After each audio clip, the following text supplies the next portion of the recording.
Hey, this is just a quick guide on how to pair your Beeline Moto with your Android smartphone. So I've got my Beeline Moto here, but I'm just going to pop this to the side whilst I talk about a couple of things on the phone first. So this is a Samsung Galaxy S8, but you should have a pretty similar experience on almost any Android smartphone.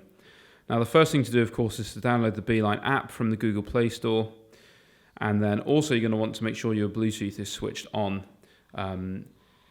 Now, a couple of other things to mention. It's worth ensuring that your phone is running the latest version of the operating system software that's available, and also just turn off any power optimization or battery saving modes, because this can cause problems with the connection with the Beeline, both with pairing and when you're riding.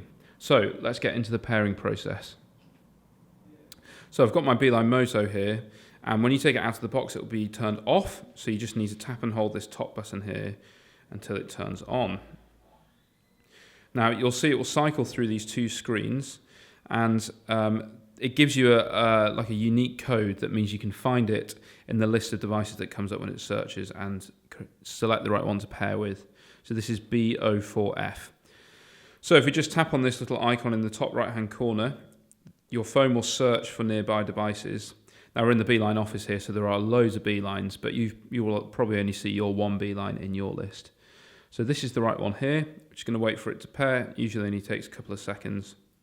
And when the Beeline pairs, it will say hello. And then it will go ahead and check if there are any firmware updates. Now this one's on the latest version, but if there is an update, it will just take a few seconds and then be ready to go. And then you'll see this icon in the top right-hand corner shows you that your device is connected.